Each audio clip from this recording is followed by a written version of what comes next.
जाने कौन सी शोहरत पर आदमी को नाज है, जाने कौन सी शोहरत पर आदमी को नाज है, जो आखिरी सफ़र के लिए भी औरों का मोहताज है।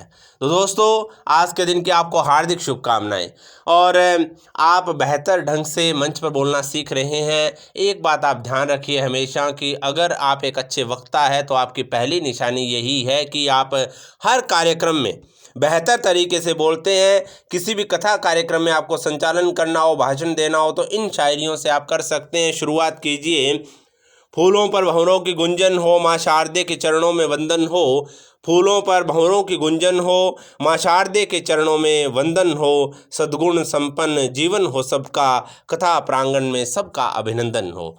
सबसे पहले आज के इस कथा प्रवचन कार्यक्रम में आप सभी का हार्दिक अभिनंदन करता हूँ। जय श्री राम, जय श्री श्याम, जय श्री कृष्णा, इस तरह से आप वहाँ पर बोल सकते हैं। निभाते हुए कथा प्रवचन करेंगे श्री आनंद सागर जी। उनका यहाँ पहुँचने पर हार्दिक अभिनंदन करते हैं। ज्ञान है, मर्यादा है, साधन भक्ति है, भारत का मुकुटमणि और जीवन की शक्ति है। ज्ञान है, मर्यादा है, साधन भक्ति है, भारत का मुकुटमणि और जीवन की शक्ति है। आओ इस सनातन महाज्ञान को श्रवण करें। श्रीमद् भागवत कथा ही संसार से मुक्ति है। श्रीमद् भागवत पुराण जिसकी महिमा का गुणगान होगा और जिसमें हम लोग किस तरह से अपने जीवन को सफल करें, कैसे आज जो आत्म विनाश फैला हुआ है, जो खुद के साथ अपराध हो रहा है, उससे हम लोग किस तरह से बचाव करें, कैसे इस बेचैनी के युग में खुद को शांति में लेकर जाएं, ऐसे ही भाव यहाँ पर प्रकट होंगे कि सर्व वेदांत का सार है। श्रीमद् भागवत पुराण जीवन का आधार है। सर्व वेदांत का सार है, श्रीमद् भागवत पुराण जीवन का आधार है। इस रसामृत से जो तृप्त हो गया वह जीव भव सागर से पार है। हम लोग संसार सागर से किस तरह से पार हों, कैसे अपने जीवन को सफल करें। आज बेचैनी बढ़ रही है, आज अशांति बढ़ रही है कि मचा हुआ हाहाकार, छाया घोर अंधकार, धुंधली दिशाओं को प्रकाश की जरूरत है। शांति को बनाने और अशांति को मिटाने हेतु प्रकाश की नई क्रांति की जरूरत है। लाखों सियार किंतु सिंह का विकल्प नहीं, शौर्य स्वाभिमानी इतिहास की जरूरत है। युवाओं, इस देश को कल भी आप लोगों की जागरूकता की जरूरत थी और आज भी आप लोगों की जागरूकता की जरूरत है। हमारे धर्म ग्रंथ और हमारे ये पुराण श्रीमद् भागवत कथा की बात करें, चाहे रामायण की बात करें, चाहे गीता की बात करें, हमें जीवन का संदेश देते हैं। और जब भी व्यक्ति पर ऐसे दुख की घड़ी आती है तो उस समय हमें ये प्रेरित करते हैं कि सुख दुख तो अतिथि हैं, बारी बारी आएंगे चले जाएंगे।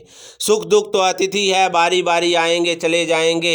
यदि वो नहीं आएंगे तो हम अनुभव कहाँ से लाएंगे और अनुभव कैसे प्राप्त होगा, आज की इस कथा से श्रवण करेंगे।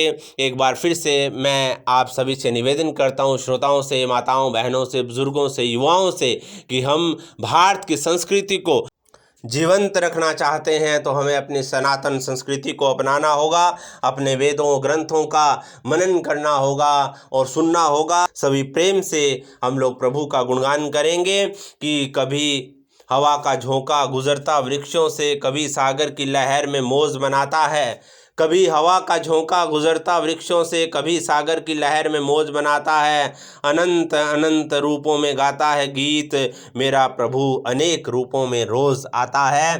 कैसे ये प्रभु का दीदार होगा और कैसे ये प्रभु कण कण में नज़र आएगा, वो नज़र आएगा मनन करने से। और ये गीता, ये श्रीमद् भागवत कथा, रामायण, इस तरह के ग्रंथों को श्रवण करने से।